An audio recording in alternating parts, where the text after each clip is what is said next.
His Excellency, the President of the Republic of the Philippines, Rodrigo Roa Duterte!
May I request everyone to please take your seats. Please take your seats.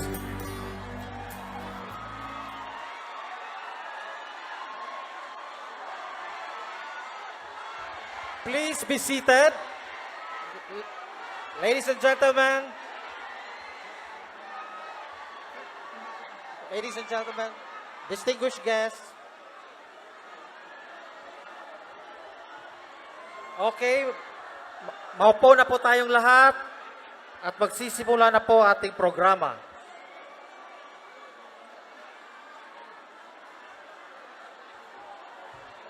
Ladies and gentlemen,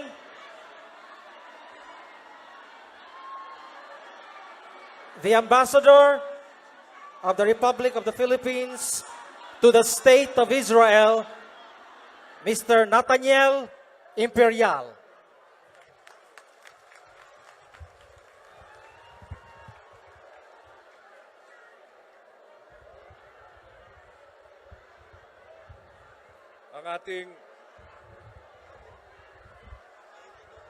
Ang ating mahal na Pangulo, President Rodrigo Roa Duterte,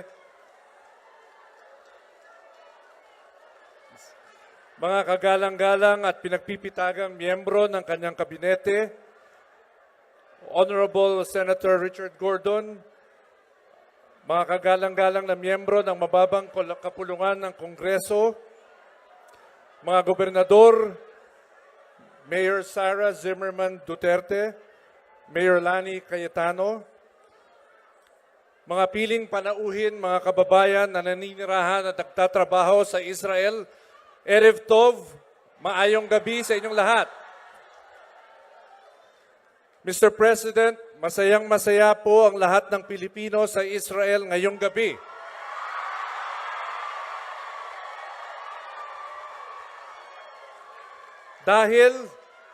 Dahil matapos ang isang taon ng paghihintay, nakarating po kayo ng matiwasay para sa isang makasaysayang pagbisita sa bansang Israel bilang ang kauna-unahang Pangulo ng Republika ng Pilipinas na makapunta sa Holy Land. Mr. President, noong halalan ng 2016, 75% ng lahat ng bumoto dito sa Israel ay bumoto para sa inyo.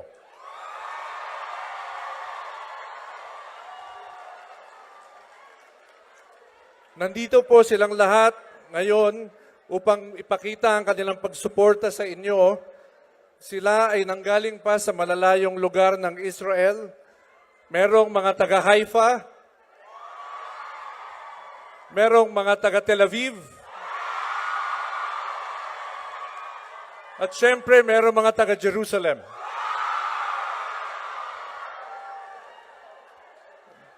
Mahigit kumulang sa 28,000 ang mga Pilipino sa Israel.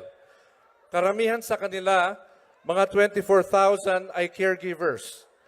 Dahil sa kanilang pag-aalaga sa mga matatanda o may kapansanang Israeli, dahil sa kanilang malasakit, sa kanilang maselan at napakahirap na trabaho, maituturing natin sila na pinakamahalagang ambassadors of goodwill ng ating bansa dito sa Israel.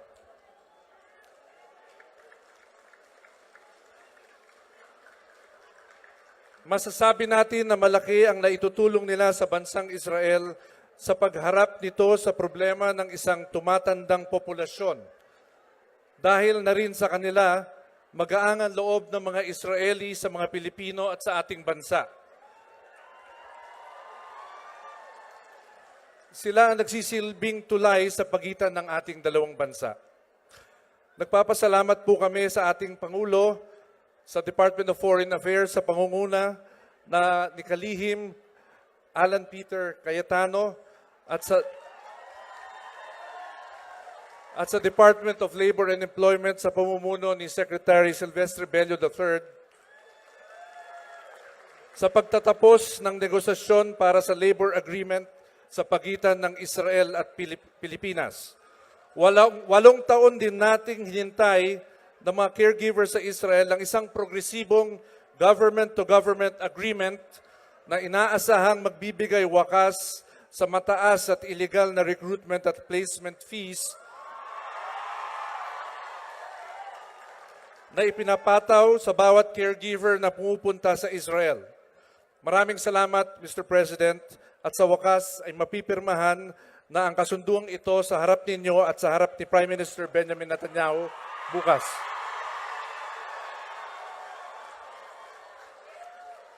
Bukod sa inyong pagdating, ito ang pinakamagandang balita at regalo para sa ating mga kababayan dito sa Israel.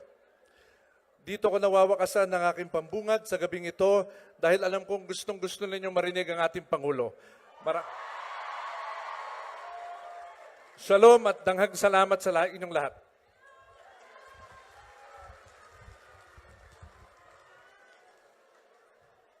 Maraming salamat po ang ating mahal na ambahador, the Ambassador of the Republic of the Philippines to the State of Israel, Mr. Nathaniel Imperial.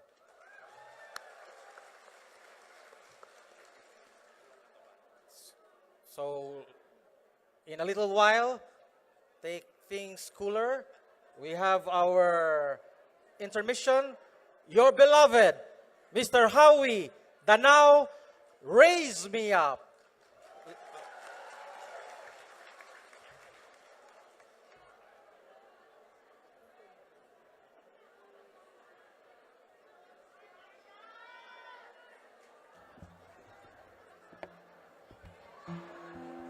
Hello, Mr. President. I want to say from all my heart and their heart, Baruch haba, that's in Hebrew, welcome to Israel.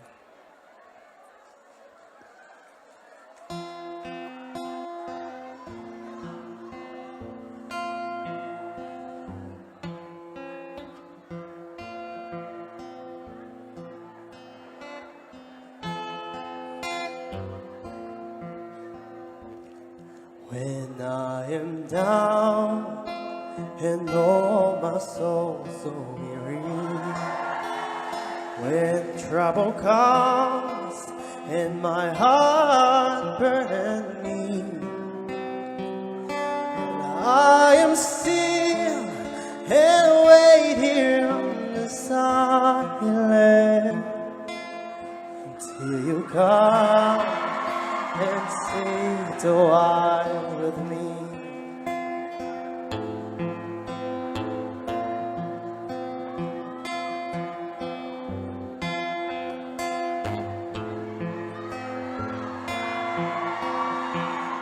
You raise me up that I could stand on mountain.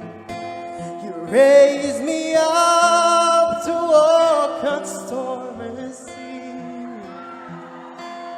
I am strong when I am on your shoulder. You raise me up to more that I could be.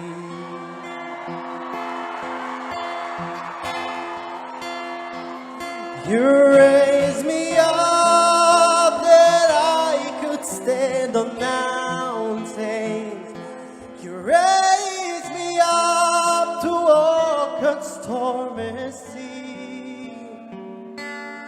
I am strong when I am on your shoulders. You raise me up to more than I could be.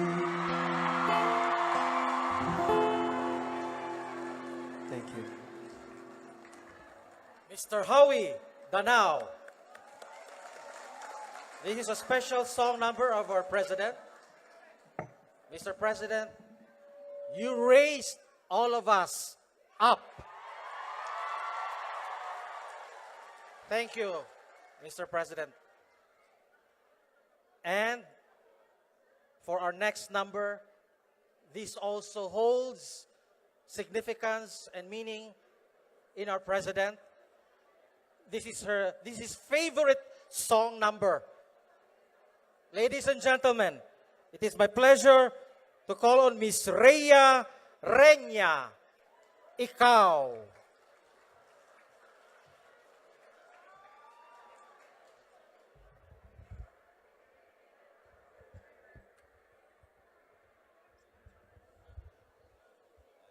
And ikaw na yan, ang ating mahal na Pangulo, President Rodrigo Roa Duterte, a discovered singer. Thank you very much, Mr. President. Dagang salamat. Maayo kayo nga singer ang atong presidente. Ladies and gentlemen, it is my honor to call on the Secretary of Foreign Affairs, Mr. Alan Peter Cayetano.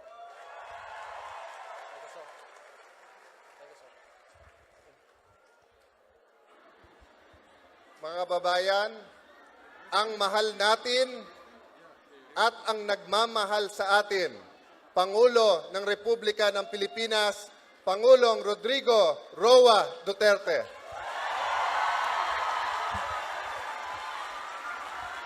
Maraming salamat po.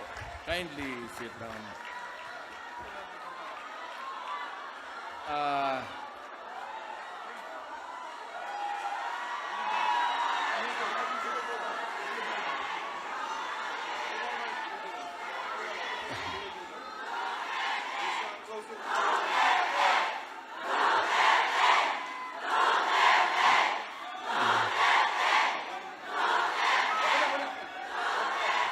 Alam mo, bihirang-bihira ako umiiyak. Lalo na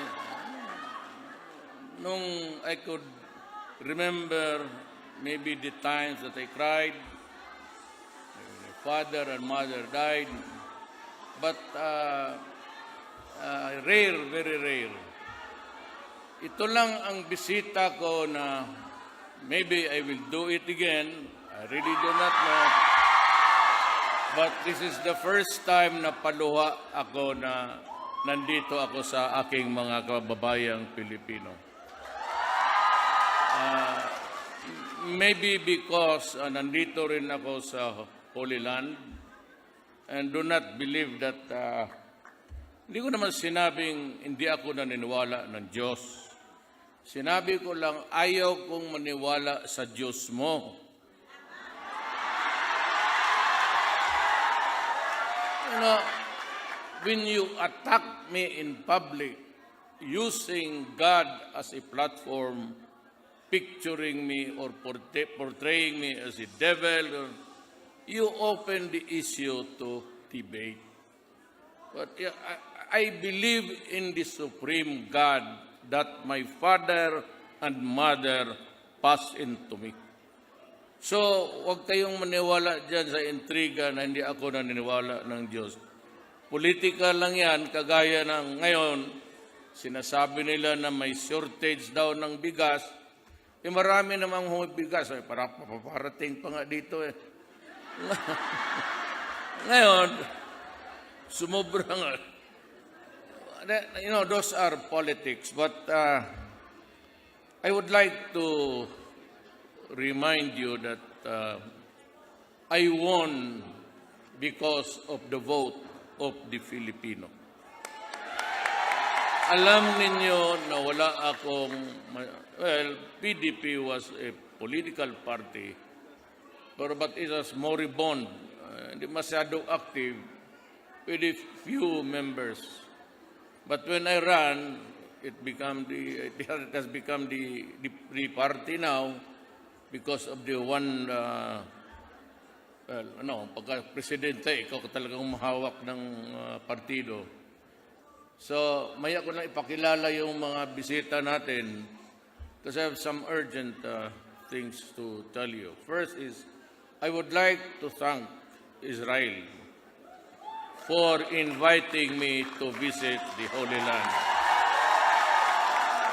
Second is, I would also like to say thank you for hosting so many of my countrymen in the state of Israel, and that I have yet to hear any na problema manggaling man sa anong klaseng Pilipino nandito.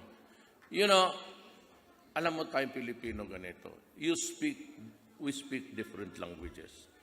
Ako Bisaya, kayo Ilocano, then yung iba Bicolano.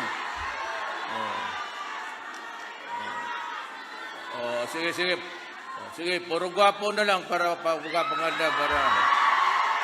Bagay, one of the few Filipino places outside of the country, nakikita ko na maraming maganda talaga. Sa labi pa lang, bakit ang magaganda hindi pinapasok?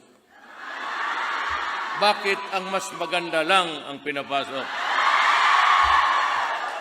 Well, anyway, I would like to say with gratitude sa Israel for inviting me and for being good to my countrymen.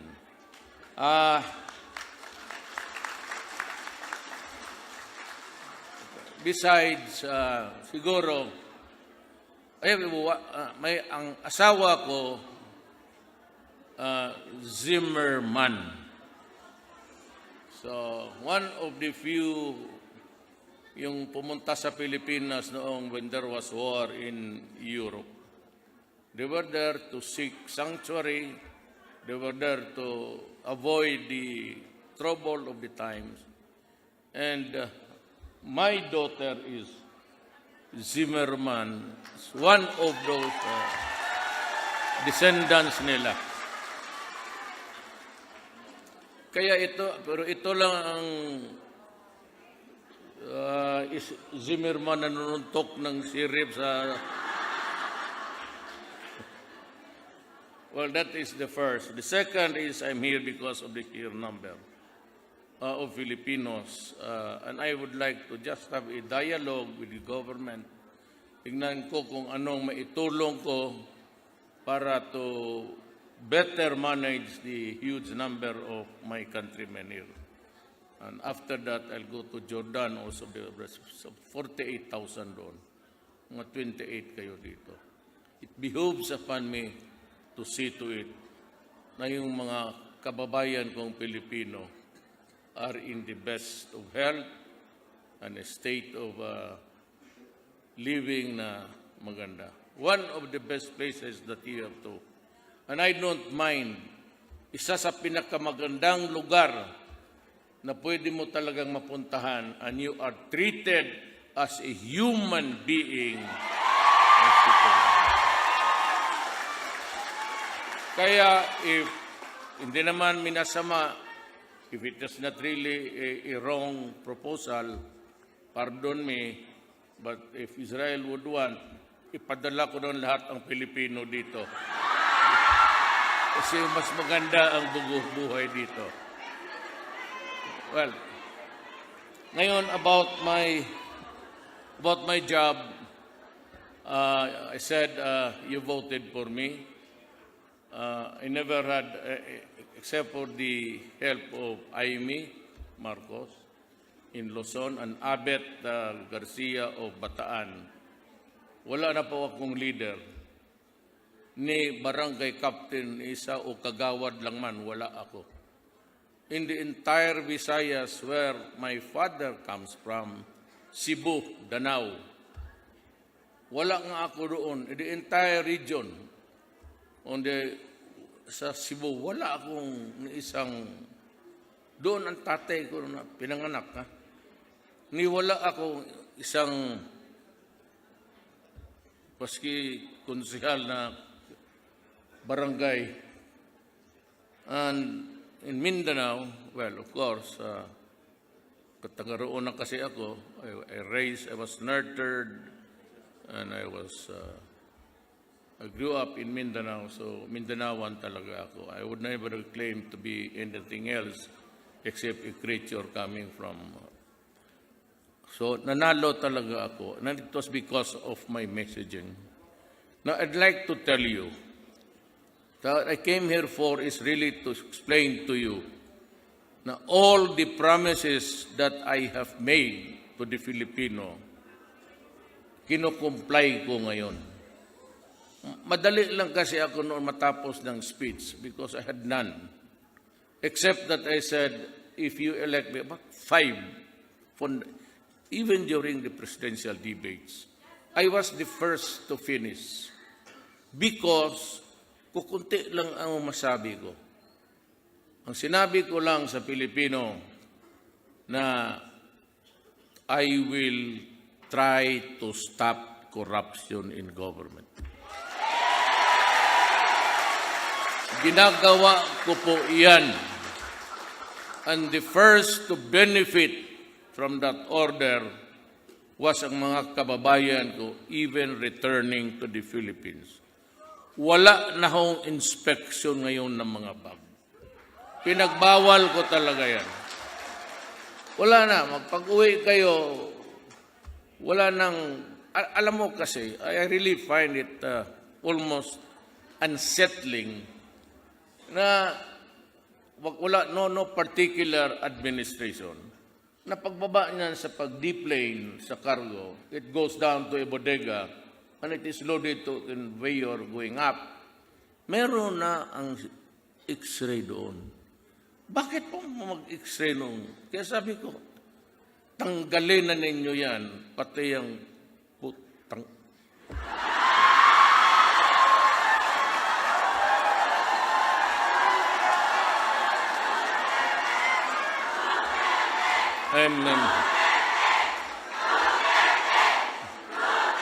Sabi ko,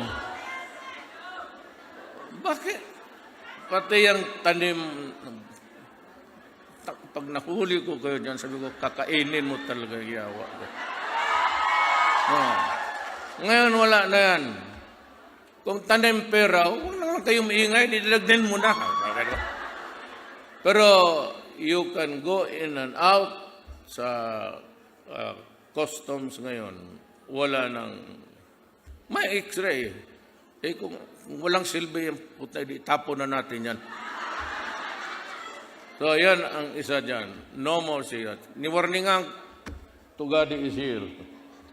Si Art Tugadi, ito yung classmate ko sa law school sa San Beda. He was our valedictorian. Kita mo ngayon ang kagaganda ng infrastructure ng mga mga airports. Kanya yan sa Cebu. Kayo mga taga Cebu, if you go now, kaganda ng airport niyo. Totoo lang. First class. Just like Hong Kong. And, alam mo, sabihin nila, Art, duwindig ka nga. Kagayan nito. Mahusay ito. Valedictorian namin yan sa College of Law. And, alam mo, noon he used to be a working student. But through hard work, he was at that time a student, but he was already a CEO of a shipping company. Ngayon po, bilyonaryo ito. Huwag kayong maniwala ng mga no such thing. He's really a billionaire. Isa sa mga classmates ko. Kaya nag-assemble ako ng lahat na na walang basta corruption, wala yan. The latest that I fired was a general of the Armed Forces of the Philippines. Yun na po. Sabi ko sa kanila, wag na wag. Kasi yung team ko na pumasok kasama ko, nung puro nagsilbi sa akin since I was a mayor, nawala na almost lahat. Kaya yan ang irony of life. Pupunta sa iyo, udyuking ka, sabihin ron, tumakbo ka na kasi corruption dito nung baka matapos to. Eh, nagpresidente nga ako, sila naman pala ang nauna. Ganyan talaga ang buhay. Kaya kayo, nung mag-uwi kayo, patakbuhin kayo doon ng mayor, tapos gano'n nga, sabi mo na okay lang, basta matino lang kayong lahat. I cannot, I've been mayor for 23 years sa Davao. I've been a congressman and I've been a vice mayor to my daughter, yung panahon na nang bubugbog ng tao. Ito yung, she really molded the sheriff. I don't know, but hindi sila nag-intindihan. I have assembled men and puro ano to, puro talagang maasahan ninyo. Kasi yan ang pangako ko. At ako po'y galing sa hirap. Pagka umalis ka ng isang probinsya mo at pupunta ka ng Mindanao, ikaw po'y ay immigrant ka lang doon or migrants ka lang doon. So, pagka ikaw ay Kristiyanos, ikaw ay Tagalog, Bisaya, you are not from Mindanao. Ang Mindanao, kung may mga kapatid tayo dito, are all Moro. That's the tribe. They are not Arab, but they are Moro, but they are all Muslims. So pag nagpunta ka doon, ang salita, if your mother tongue, you talk in Tagalog, Ilocano, Bisaya, not the Maguindanao, Maranao, Iranon, Sama, Tausug, Patiyakan, those are the major tribes who were there ahead first because Islam was first there to evangelize the place. The Christians followed. Kaya tayong lahat, well, of course, my mother is a Mindanaoan. Pero yung pumasok doon, halos lahat kami, mga taga-Davao, puro kami migrants. Puro pumunta kami doon kasi mahirap lang kami. We would have ventured to kagaya natin. We have to go to a new land to cultivate anong bagay so that greener pasture may maibigay tayo sa ating mga anak. Kaya ako dyan, i-explain ko na in relation to the second pangako ko. Kaya ako maraming kaso. Gago kasi itong... Sabi kasi nila, sinabi ko, what was my second promise? I will put to stop druga.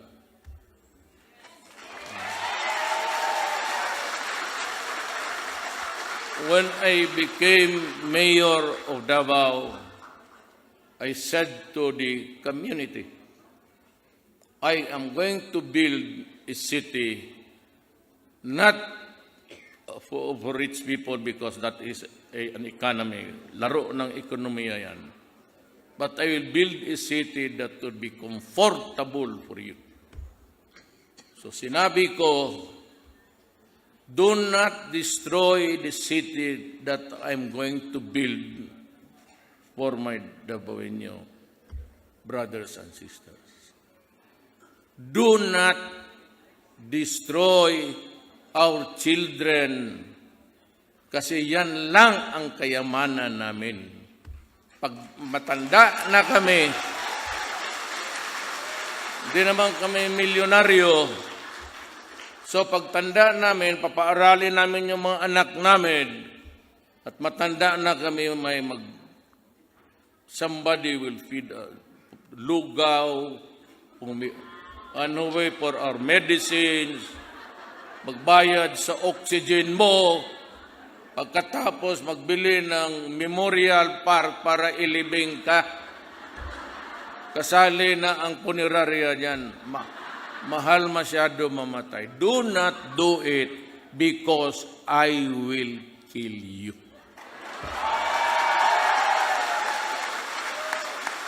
Kayong mga hindi taga Davao, try, if you have accumulated maybe savings, go to Davao. Look at Davao. Ang mahirap lang sa Davao, it used to be 2 o'clock. Nung nag-mayor ako, sabi ko, 1, tapos na yan. Because, you have to sleep, you have to work. Sabi ko, no smoking, binawal ko na. Baski saan sa Davao, wala ka makitang nagasigarilyo. Totoo, wala magsabi, hindi ko daw kaya. Sabi ko, tingnan natin. Wala nang paputok sa Pasko. Silent night, holy night. It's holy and silent, so stop. Get down. Yun ang, Davao is alas 12, kala mo, marsyalo.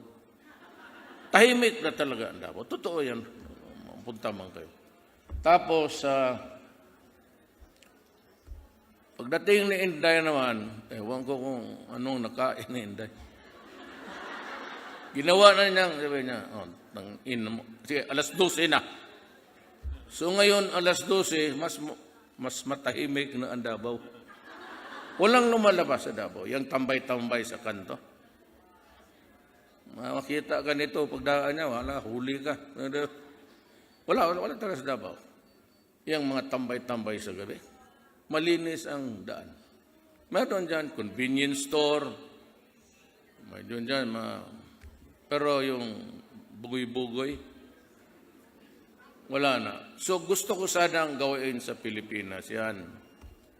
Pero mahirapan ako dahil, alam mo na, itong tarantadong human rights.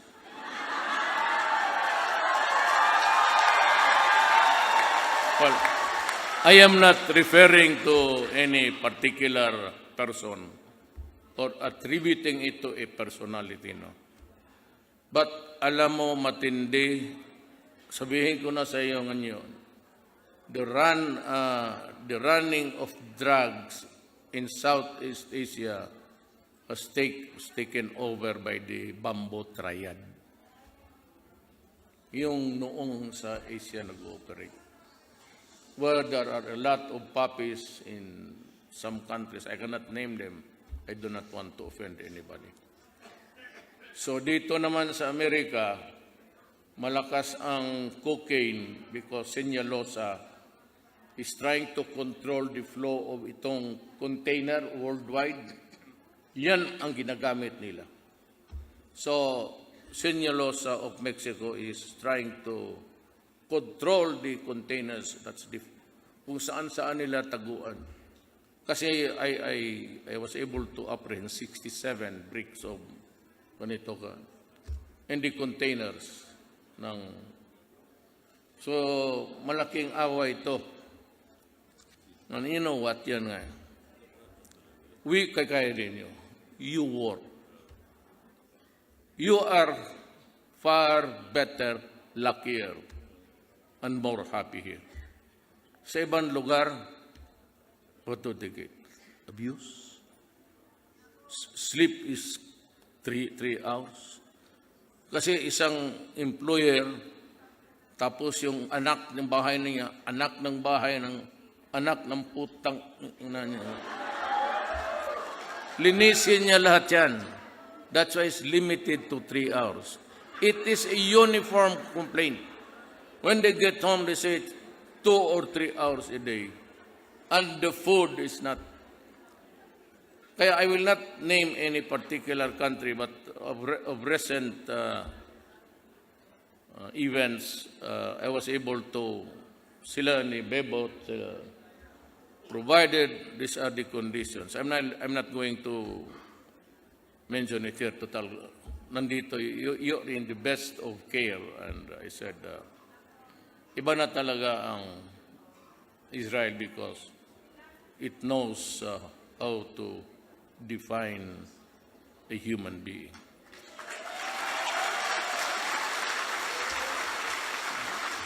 Ang third, ginagawa ko na yan. Sabi mo, hinto, when I became president, ganun. Do not do it. Do not destroy my country because I will kill you. And if they're asking if it is true, then I'm telling everybody, including the whole world, it is true. Because if you destroy my country, you are destroying me and my beloved Philippines. Do not do that. And do not destroy our young. Kasi hindi tayo milyonaryo. One day you will retire. The savings that we get, we send it home. Marami dito pumupunta. Kaya nga ako talagang napaiyak ako kanina. It's not because of one person. Makita ko kayo and I need to protect everybody. You know, maski na papano, by whatever measure, if you are out of your country, it is really a very lonely job. Maski na nandiyan ka sa carnival, even if you're part of the carnival there, no amount of whatever can assuage your feeling of loneliness. Kaya kayo nagpahirap, di padala ninyo yung pera, just like the others, in more, we'll say, unsatisfactory working conditions. Padala ng pera, tapos dadating naman itong mga putang inang mga durugista, gaganunin nila yan araw-araw, hanggang mo bigayan tao. So pag uwi ng isang pobre, pagdating niya doon, all the years of suffering, enduring, tinitiis, sinisikmura na lang kung ano ang nangyari. And yet, pagdating niya doon, makikita niya anak niya hindi nakatapos, makita niya yung anak niya na gago na tulilik na. And why? Because Shabu makes my people slaves. They transform a Filipino who is of sound mind to someone who is inutil for the rest of his life. Gawain mo silang slaves to a chemical called Shabu. Now, if you are the president of a country and you are being treated with a shit like that, what will you do? They will kill you.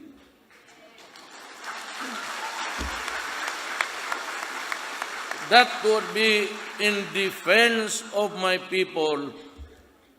Sabi ko nga, in defense of the Filipino. That's what's the military for. So what's our purpose here? What's the purpose of the armed forces? To protect the people and preserve the Republic of the Philippines. Yun yung trabaho namin. Ngayon, pangatlo, sinabi ko, hindi ako makialam sa transaction sa gobyerno. Now, nandito lahat ang almost the cabinet members. Walang papel na transaction.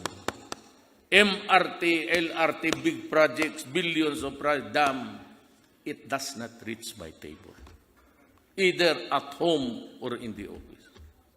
It starts with Tugade and it ends in Tugade's death.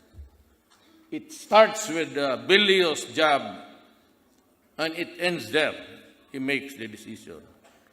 He fouls up, then I fire him. Ganon rin. The Defense Department. However, for the aeroplano, barko, iyo yan. Hindi ako makialam. Huwag mong pabutin dito. Kaya kong magmura. Maski yung mga, wag dito kay atin ito. No? PTB4, that's ours. I think nobody's a domestic network is here. Ganon. So kaya ako magmura ng ABS, magmura ako ng Inquirer.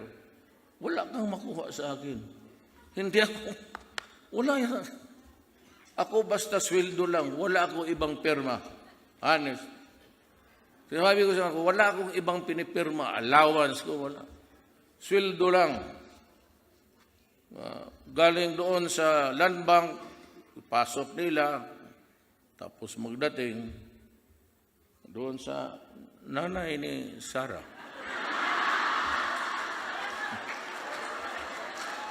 Yan ang good boy.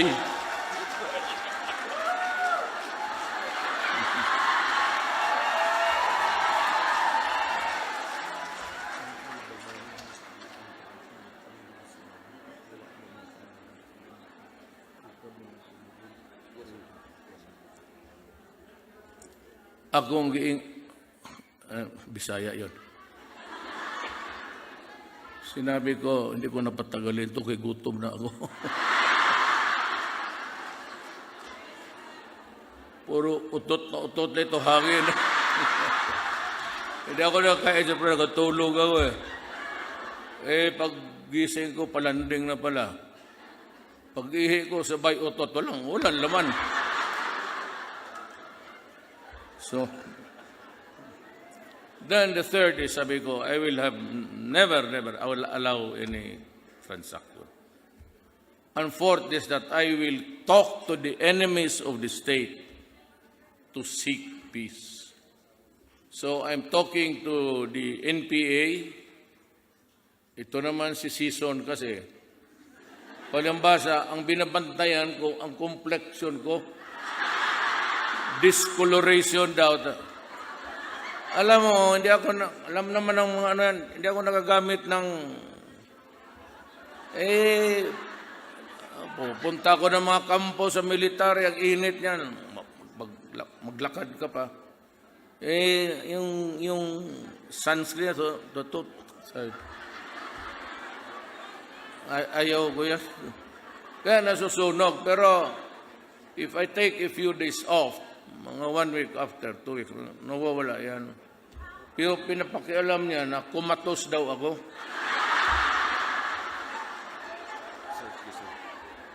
Isulat mo.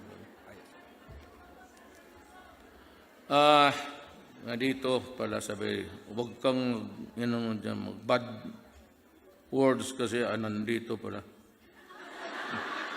PTB4 and social media.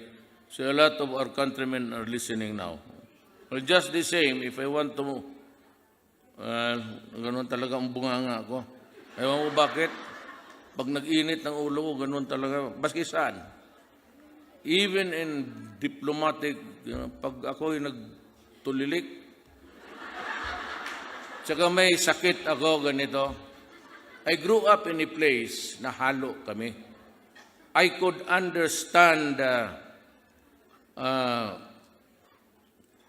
yung Tagalog, Ilocano. Tige, lumbong hambal ka sa Ilonggo. Te, damo sa Ilonggo, Davao Gano'n. Ara man, kagwapa sa. Ito. Te, kung may boyfriend mo sa layo, di makita at karong gabi I will talk to the enemies of the state. We have made progress with the MNLF, and for as long as they want peace, I want peace, and it would be on equal terms. It will be a republic, equality would be all. And the things that all a democracy once. But itong NPA, the communists are, I would, maybe too intransigent, and he's already old. I do not want to badmouth him. Pero kasi mayabang lang. Sabi niya, ito, dying of ako. Kasi dextrose na. Sus Mariusep. Alam mo ang bakit ako medyo mataas ang buhay ko? Saka medyo medyo nakakalakad pa ako. Alam mo bakit? Bakit? Dahil sa magandang Pilipina.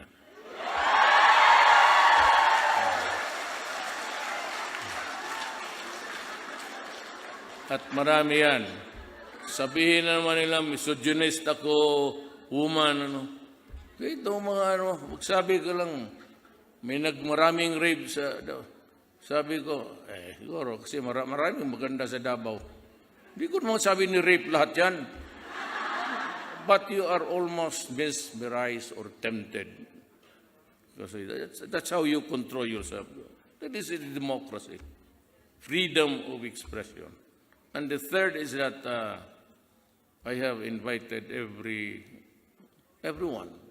Israel, lahat, Chinese.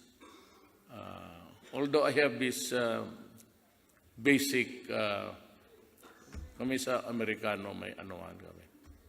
Hindi naman alitan, but I cannot really simply, I cannot understand them, period. So, not the American citizen, but yung gobyerno nila. Kasi, hindi ko malaman. Si Obama, in public, in a press briefing, knowing fully well that he was talking about me, who is a head of state, however small and humble may be, he castigated me about human rights. So, sinubrahan niya eh. If you have qualms, if you have complaints against me, go to the United Nations. File your complaint there and ask for a hearing. Hindi yan diretsuhin mo ako, you tell me in public that I am wrong, blah, blah, blah, blah, blah, blah. Kaya sa nagalit ako, sabi ko, putang ina, Obama, you can go to hell. You son of a bitch.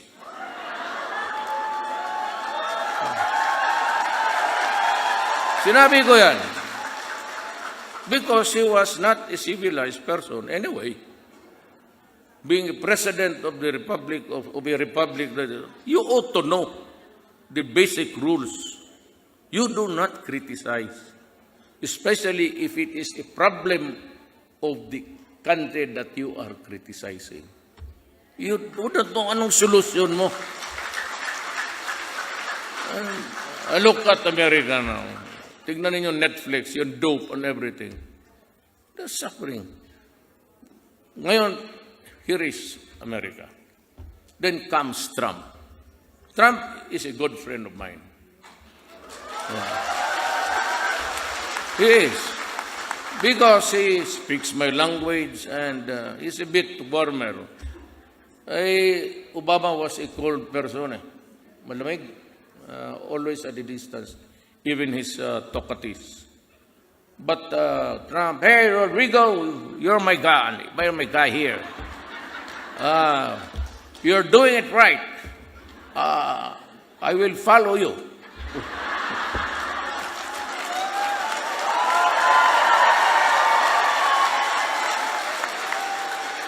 So, forcing me to say, where do I go from here? Here is one guy, president, another president. So, ano gawin? I cannot understand you. Two presidents praising you, and one is condemning you. Hindi ko dala, mabuti pa si Trump. He said it during the Philippine visit. So, Trump is a good friend of mine. Obama, well, of course, Well, then it would be appropriate also to say at this time to Mr. Obama that you are now a civilian, and I am sorry for uttering those words. No, it was just a plain talkative also like yours. We have learned our lessons very well. Nag-ano tayo, nagkakaintindihan tayo. So if it is to your heart to forgive, you forgive. I have forgiven you. Just like yung lahat na mga girlfriends ko noong binata pa ako. Baka masuntok tayo dyan, tumahimik kayo. I have forgiven them also. Pinatawad ko na silang lahat.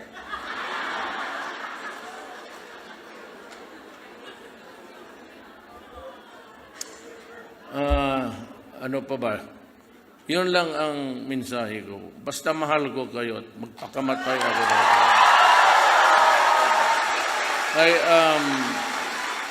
I am risking my... Alam mo, at the start of my presidency, you were already listening. I said, if I win, I will put on the table my life, my honor, and even the presidency. For the Filipinos. So, kaya kung may panahon kayo, let's wind up by introducing. We have the Foreign Affairs Secretary, Alan Peter Cayetano, and his wife, Mayor Maria Lani. Mayor ng Taguig, si Lani. Then Davao City Mayor, Sara Zimmerman Duterte.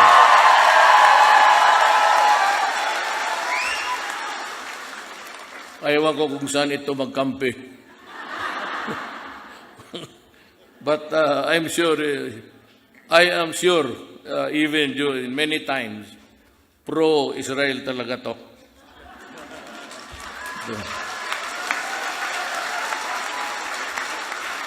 Ang problema kay Inday, she is a colonel, reservist of the Armed Forces of the Philippines. So medyo mabigat ito sa... Then we have the Executive Secretary, Salvador Medaldia, and his wife, Maria Barco. Ma'am, ayan, si ma'am. Tumindig ka, ma'am, para makita nila. Labor and Employment Secretary, Silvestro Bello III. Pumapalakpak kayo, alam mo, totoo, ito si Bello, pati yung BIR ko, si Dulay, we were occupying the same dormitory. Magkaharap ito sila ni Dulay from Baguio. Hindi naman kami taga Maynila talaga eh. At si Bebot, Isabela, mga Ilocano, Ukinam. Kasi ganito sa dormitoryo, ganito yan. Pag umaga, maglinya na kami niyan. Malaki yung, maraming washroom. Pero hubad ko yung magligo lahat. Walang, parang barracks talaga ng military. Toothbrush na ako. Tapos si Bebot, Ilocano hinugasan na yung rubber shoes niya. Tapos, mahilig sa basketball Ginamit ko yung sabon ko, lamos na ako. Tapos, sabi niya, pahiram sabon mo. Alam mo, di pala, toothpaste. Ang nililinis niya yung brush ng...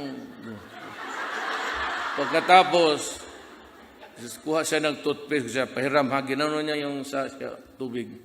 Pahiram. Sige lagay niya doon sa toothpaste niya. Yung ginamit niya sa patos niya.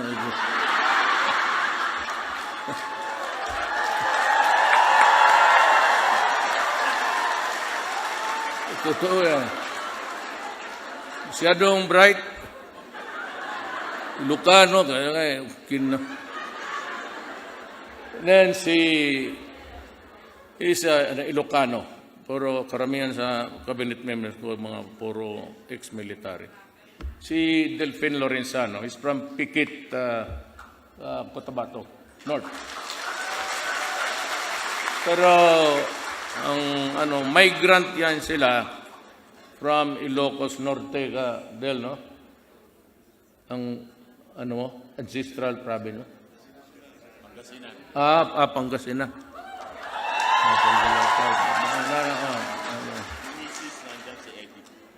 Si Edith, ang misis ni, ma'am, ang misis ni Dolphin Lozano.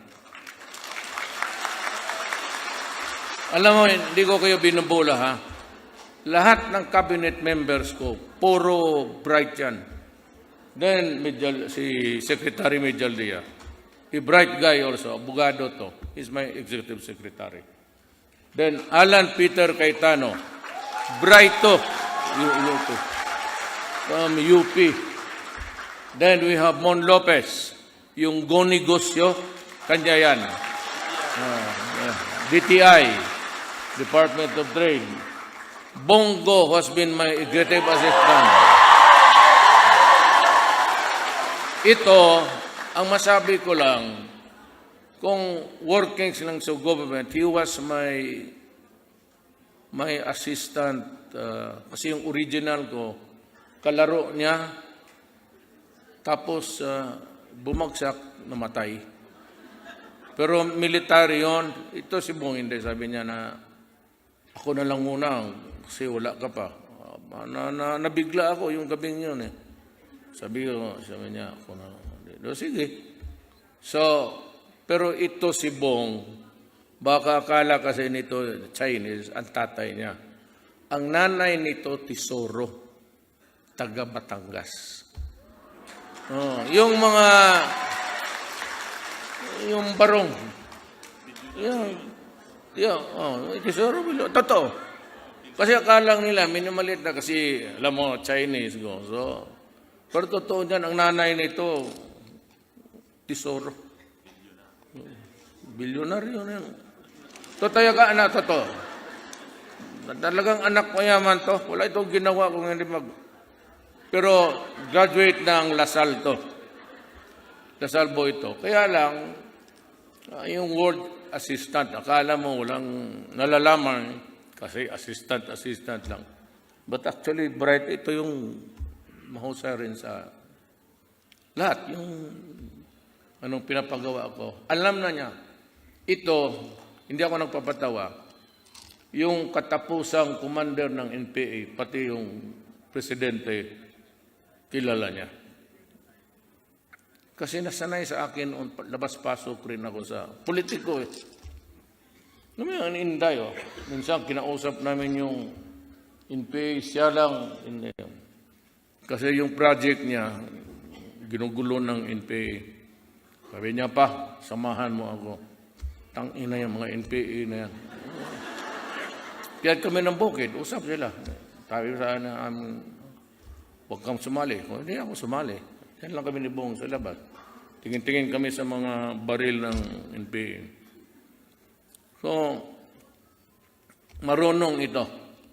Marunong talaga ito. Kung yan lang naman yung mga Sus Mario Septic naman sila.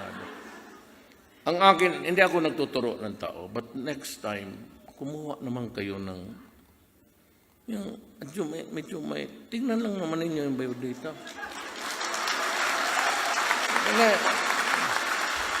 Huwag na yan si Bong kasi baka ito tatakbo, baka hindi. So, pero mga bright talaga to. Then you have ito yung glamour boy namin, si presidential legal advisor, Sal Panelo. Diba? Tignan mo yung barong niya, hindi mo maintindihan. If it is a barong at all. Then you have Senator Gordon.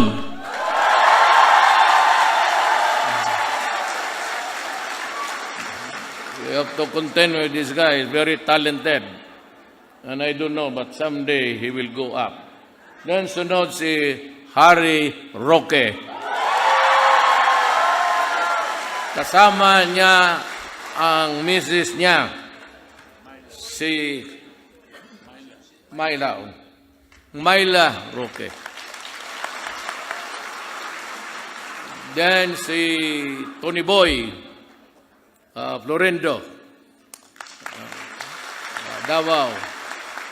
Then sa OFW representative, congressman, OFW. Alam po, sunod si Congresswoman, you, as in you. Then you have Congressman Villafuerte sa Bicol. And you have yung inyong dating tigas sa Quezon City, si Sunny Belmonte. Then you have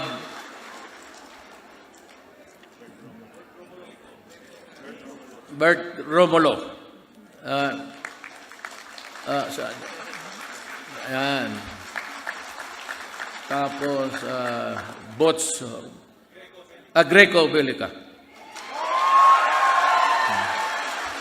Ito yung nag-expose ng corruption sa military.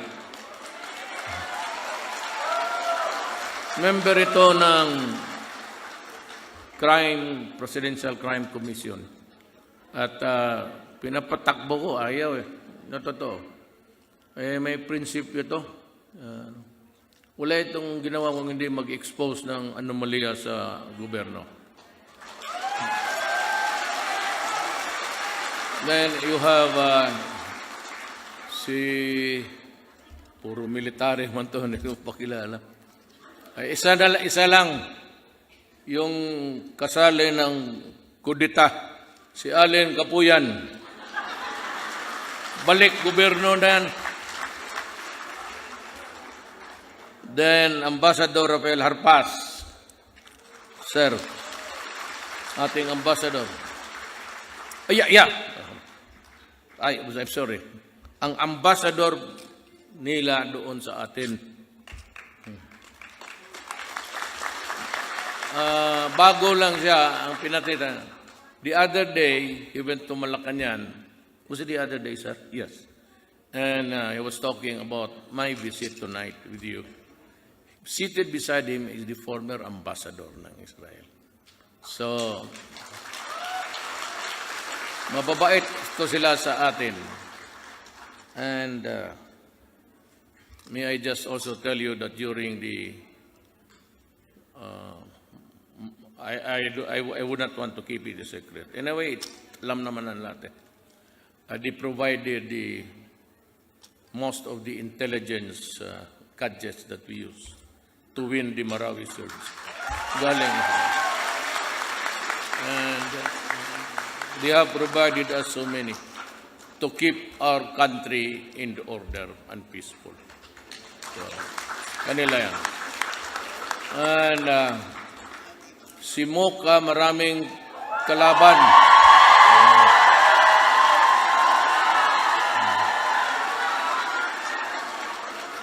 Marami siyang kalaban, well, I don't know, but sabi ko just on. Alam mo, ganito yan eh. There are things na tingin ko medyo nasubrahan.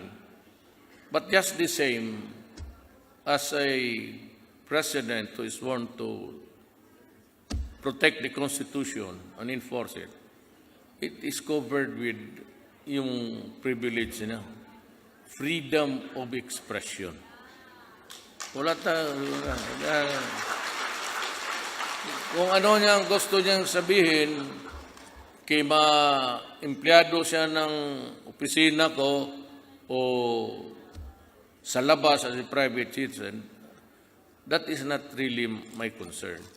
As long as it is covered sa provision ng Constitution, freedom of expression.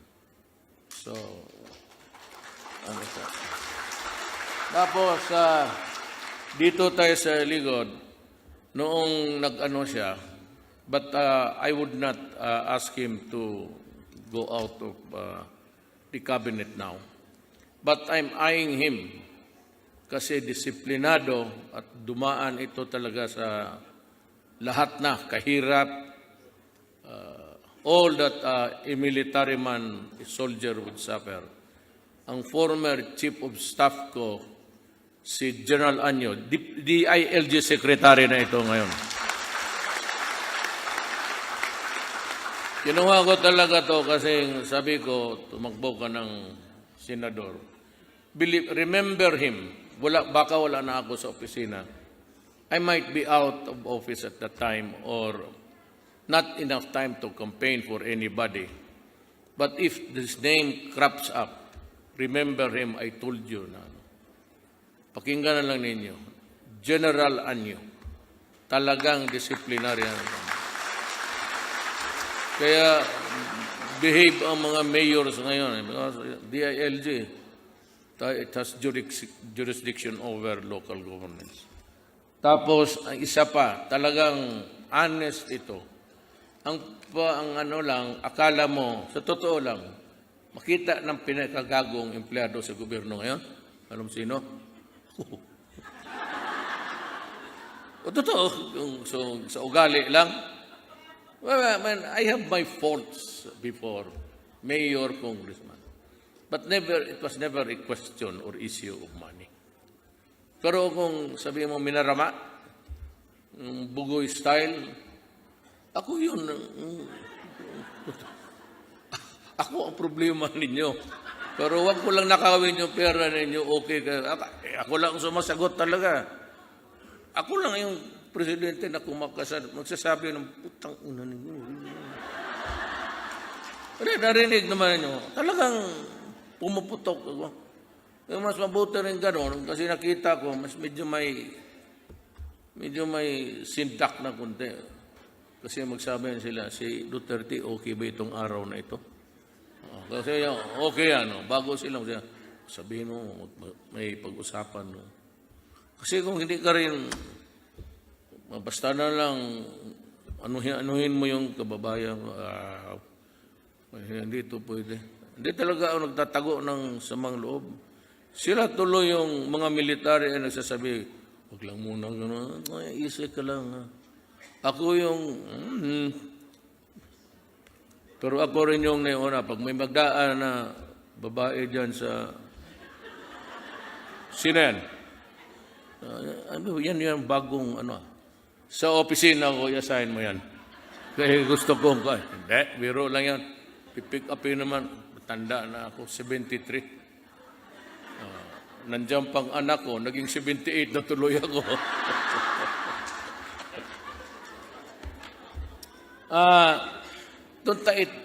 Tahimik na tao. Pero walang ka-issue-issue. Pero hindi rin siya outgoing, parang reserved kasi. Hindi kagaya kung magsabi lang ko, putang inan to. Tinginan na kaagad nato. Bakit, Mayor? Kasi ayaw kong magpatawag ng presidente. If you want to address me as mayor. Maybe hindi kita mapansin kasi hindi ako sanay. Do not address me, presidente. Hindi kita pansinin. Minsan ayaw ko, minsan talagang hindi ko ma-relate na ako yun. So you just call me mayor, maintindihan ko na ako yun.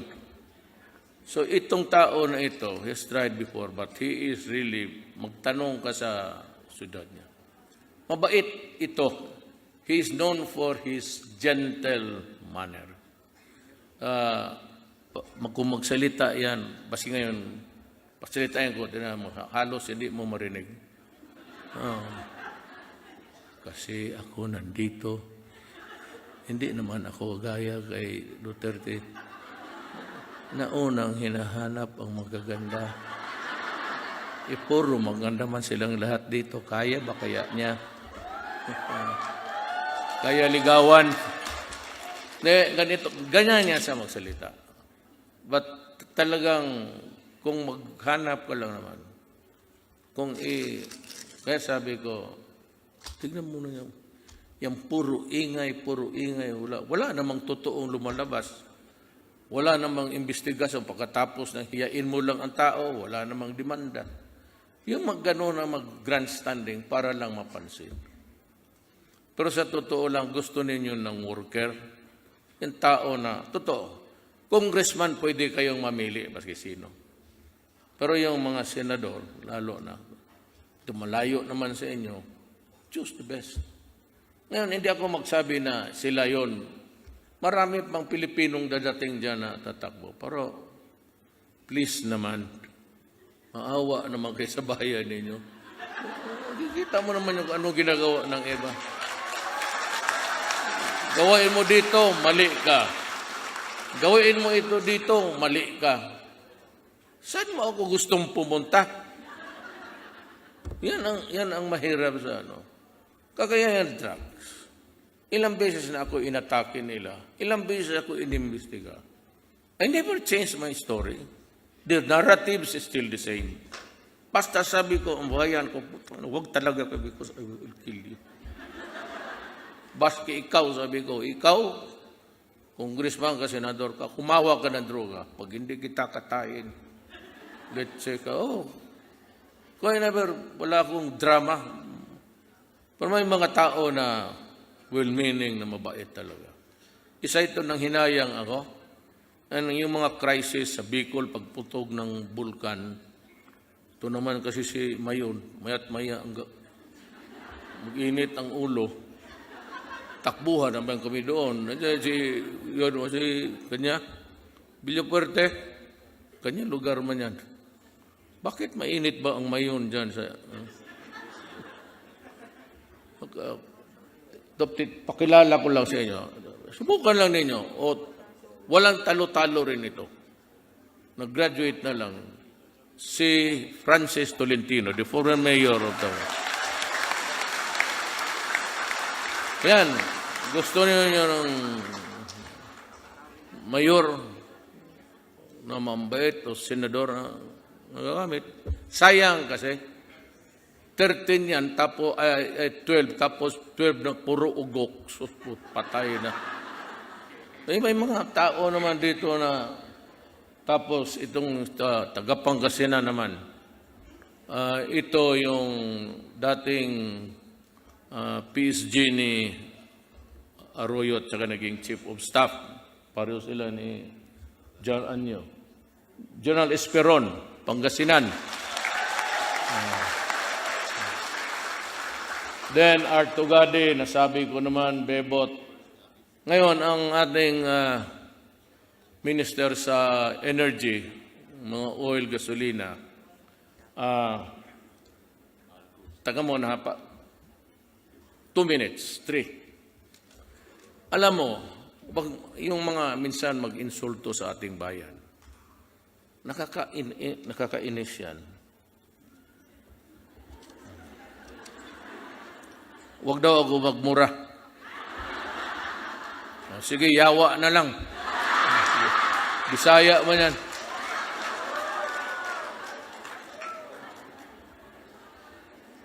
And maybe before I forget, yung andito sa listahan, ang ating ambassador, nandito, nakalimutan ko. Sige, kasi kayo tawa-tawa dyan. Si Ambassador Neil, Imperial, Israel.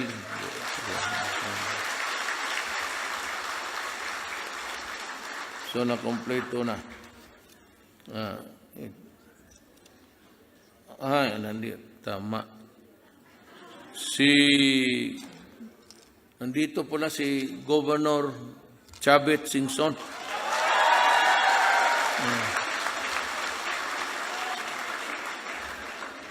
Babay-babay kayo dyan. Alam mo sino nag-organize ng magagandang babae?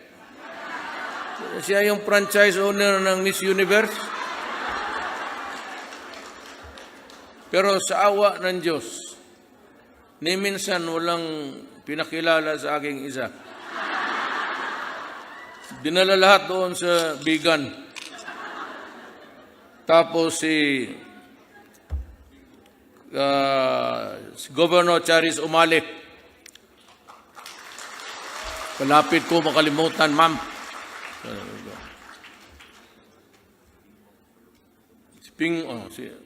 Wala ba dito? Bingbong Crisologo, tapos na.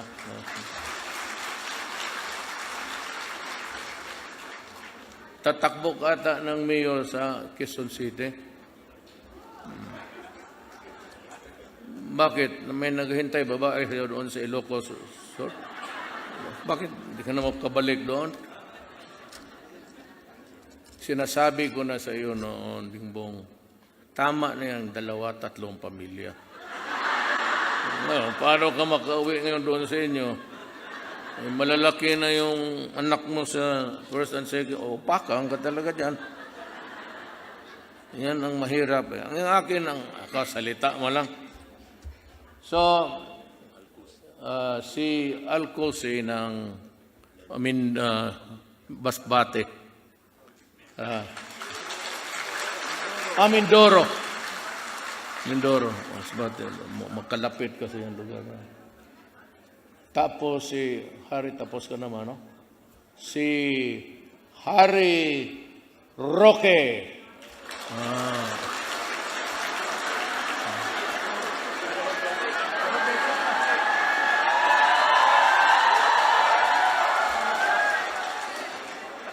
Ganon lang yan, ha? Pero mahusay ito, ha? Bugado to. It's from UP. It's very articulate.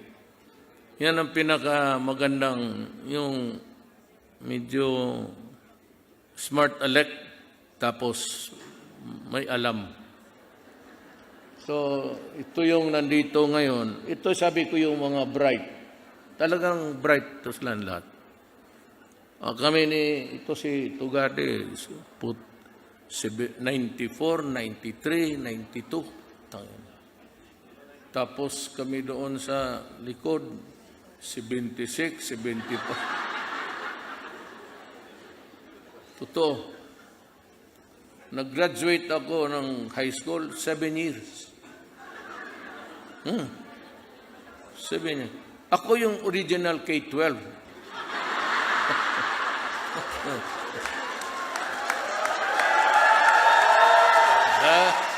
Ano man magawa natin kung haligang kaya natin. Pero alam mo yung swerte talaga ng tao. Kaya ako before I sleep, I pray. I pray to God, lalo na yung nanalo ako. Bakit man ako ang nilagay mo, Diyos ko? Na alam mo man na small time lang tayo. Sabi mo, hindi ko talaga maintindihan ko. Siguro baka may what comes to me in my mind when of course it is, nobody is answering. But what takes place, the conversation or the narrative that's inside your brain, is ito. Kaya ako yung promises ko, lalo na yung corruption, pati drugs, wala talagang, no quarters given ako dyan, no quarters. Pati yung pera-pera, lumagpas na ang, basi bigyan mo ako isang budigang pera, what will I do with it? Wag kayong do not be offended, but unang-una mahal. But because of the lives of the Filipinos in the Middle East is of national interest. That's the highest national interest natin. Kaya ako nandito sa inyo. Kaya ako, baski presidente na lang, wala masyadong, hindi naman ako, hindi nga ako ng cum laude, summa cum laude. Itong cum laude namin dito, si Art, cum laude ka Art, no? Graduate ko. Si Dick siguro, sa debater ng Ateneo. Secretary Lorenzana was a valedictorian. So, alam mo niya kung sinong classmate niya sa Cotabato? Si Pastor Kibuloy. Pastor Kibuloy, mahusay na yung classmate sila sa Notre Dame. Puro ito, almost, I've gathered almost all the brilliant men available na I know whom I can trust that, who can work with me. But you know what? Do you know what? Oh. All of these bright men behind me are just my workers.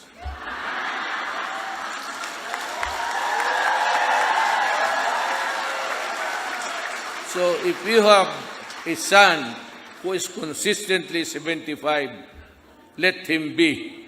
He will be president one of these days. So I wish you all, I said, hindi ako palabulan na tao. When I call a spade, it's spade. I do not tread into melodramatic. But napaluha ako kanina. Not exactly. You're better off than the rest of your brothers and sisters in the region. Pero napaluha lang ako, nagtingin ako siya na you're happy kayo. And it gives me one of the greatest pleasure. It's not really that I have done something to make my Filipino brothers and sisters happy. Well, magandang gabi at maraming salamat sa inyo.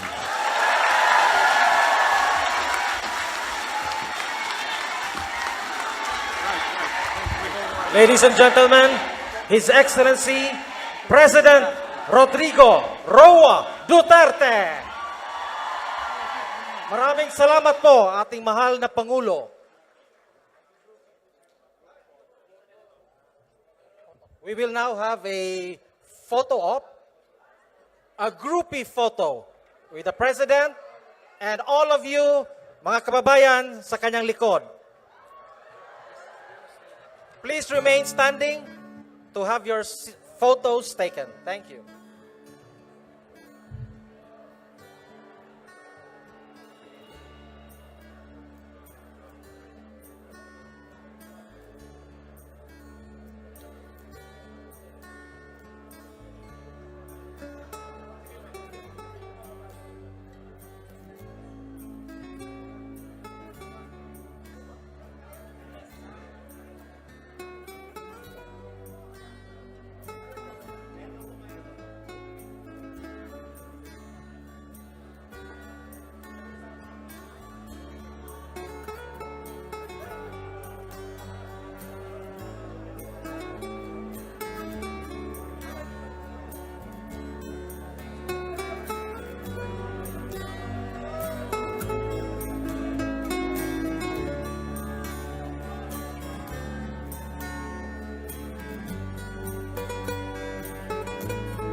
Maraming salamat po ating mahal na Pangulo, President Rodrigo Roa Duterte.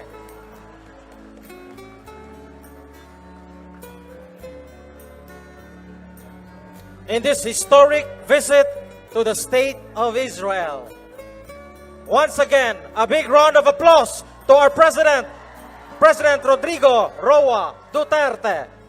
Maraming salamat po, sir.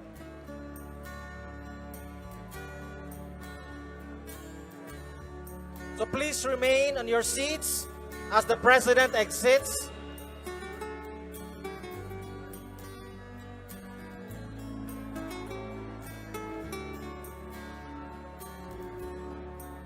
Maintain order and decorum. Maraming salamat po sa inyong lahat.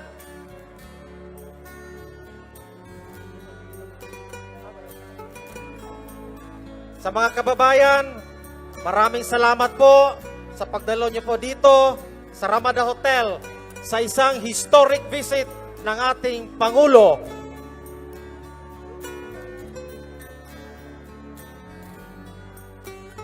Toda raba.